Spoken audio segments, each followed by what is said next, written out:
Holiday, Stephen A. Smith, Max Kellerman, I'm Molly Karen Rose, and gentlemen, I must confess, so I usually watch Red Zone, my former colleague Scott Hansen, for the games, but I had to watch Brady and Mahomes in full, sat there the whole time, and at the end, it got a little tight, Max Kellerman. I thought Brady was going to get the job done, but he didn't. Tom, talk to me. What happened? Left ourselves a big deficit to start, got off to a slow start, couldn't convert any third downs. Just poor execution early and get behind and you know, players got to do a better job. We got to make the plays that are there. Everybody tried to hand us the Lombardi Trophy in August. You know, you just don't throw guys out there with names. You got to practice. You got to learn to get in sync with each other. That takes time. Stephen A., let me ask you this. Was it Brady who cost the Bucs a win?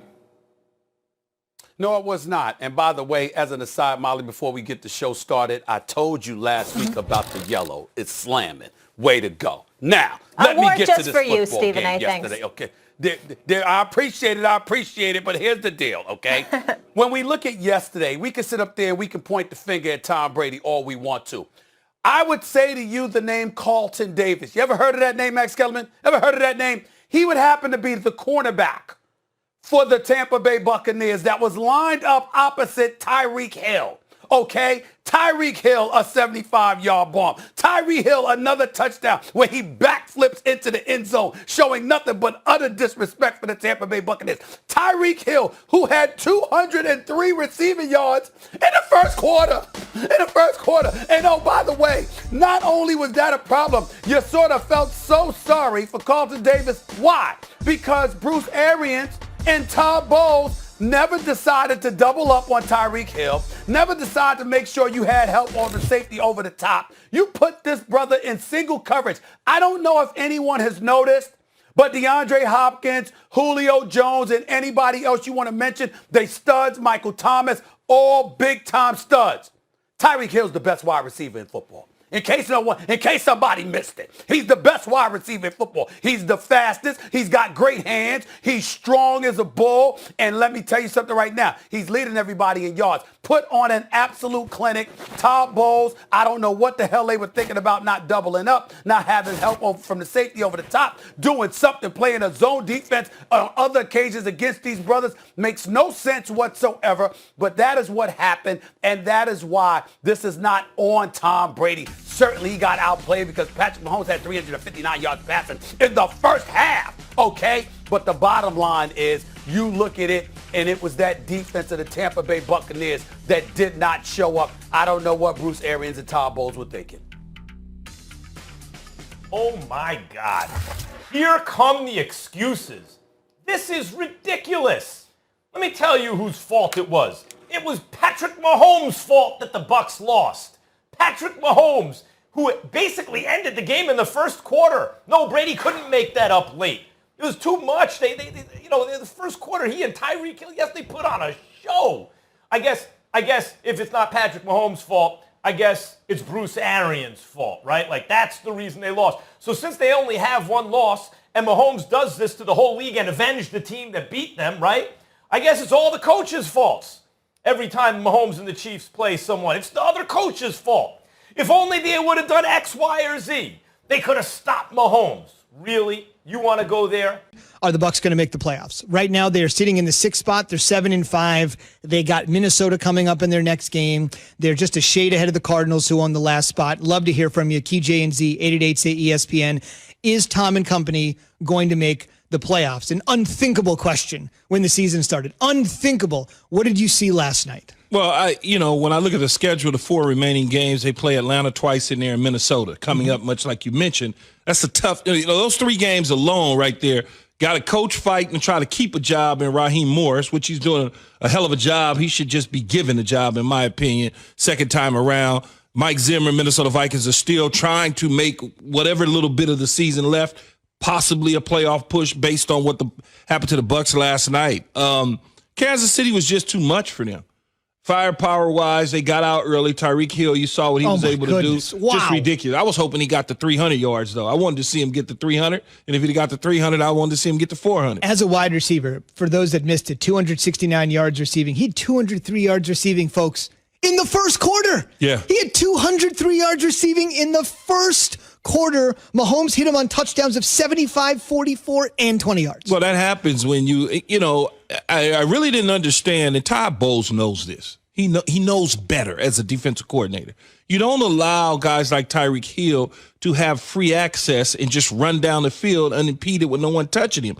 Playing man-to-man without real help or without jamming them at the line of scrimmage, you're going to lose that battle every single time. And the way that you defeat the Kansas City Chiefs is you have to play physical and hard like the Raiders. You got to get up and challenge the defensive backs have to get up and challenge the receivers of the Kansas City Chiefs. So therefore, when Patrick Mahomes goes to throw the football, he knows that it's going to be tough and I got to get the ball out there. My guys are going to be rerouted. But when you allow them to just run up and down the field, it's ridiculous. And on top of that, it was great game planning by Eric Bieniemy to understand that the guys that were covering Tyreek Hill Dean couldn't keep up with him. It was just like, there's the duck. We're going to shoot him down. Fine 24, wherever he's at on the field, and we're going at him. And that was one of the things that Eric Bieniemy and that staff did from an offensive standpoint. But defensively, the Bucs didn't do enough. They did not do enough to cover up some of their deficiencies in the secondary. Are their Super Bowl aspirations done?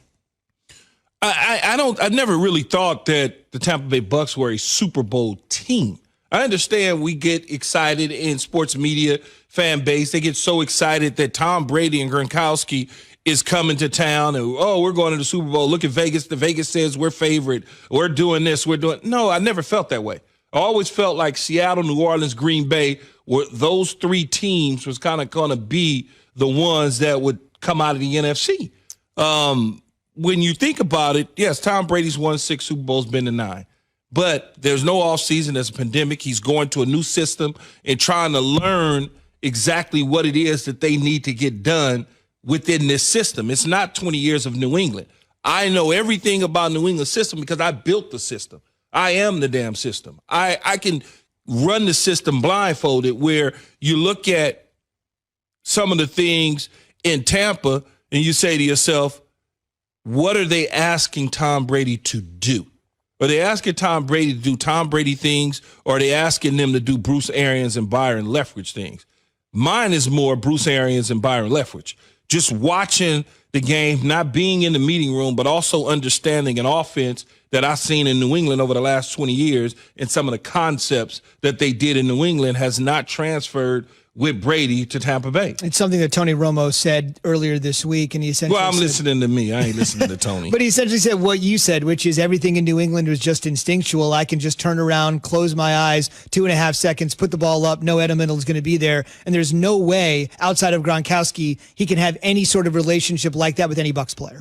Tony's 100% right about that, though. You could just, that's why when you think about players and you think about guys moving from team to team, it's people say, well, why would he go there? Familiarity. Maybe not with the team or the system. Maybe not with the team or the organization, but with the system that's being run. Is I can go right now to a number of teams that I played for. If those systems are in place, if I went to Oakland right now after however long I've been retired, it's second nature. I'll pick it up like it's nothing. But if I go to the Tampa Bay Bucs, I've never been in Bruce Arians' system. So it's going to be foreign language to me. I'm going to be like trying to figure it out. But if I go to New England, or if I go to where those systems, you just plug me right in. It may look ugly. It may look like that Mike Tyson fight, nice and old, but I would know where to be and I would know where I need to go. And I think Tom Brady is struggling at that outside of Gronkowski. Even the elder statesman Brady is young compared to Mike Tyson. We'll talk about Tyson and his adventurous weekend at 6:45. Last thing, are the Chiefs beatable? Obviously they are, because they've lost the game, but you know what I mean. The right situation, you probably could catch him on a bad day, but if you catch him on the wrong day, you're going to get run out the building. That's just, I don't know how, I sit up and I marvel at Patrick Mahomes. He did something last night on a throw that was just, I know what it was. He manipulated. It didn't convert. It was a 3rd and 16. Okay. And it did not convert. But he got the ball out. The receiver tried to attempt to catch the ball, but they batted it down. Man, that was a hell of a throw. That was a hell of a throw. And they was like 1 yard short of the first down, Zubin. And I was saying to myself, okay, the receivers, all right, whatever. But if that was one of the big boys receivers, that would have been a completion, but the throw was just crazy. And you can't, or the one that he dropped over the defender's head on a laser, back shoulder touchdown. I mean, that's picture perfect. You know how many times coaches have tried to get quarterbacks to do that and they can't for no reason at all? We're now at a point where his incompletions are amazing. That's where we're at this point. And for the beatable aspect, yes, Raiders twice, clipped him once. Not seeing him enough on commercials, though. Yeah, should have lost to the Chargers, may have lost to the Bucs, but they pull out the win. On the way, speaking of win, this team has won 3 in a row. They're in first place. They had one of their biggest wins of the season. So why was the flight home so miserable? We'll get into that.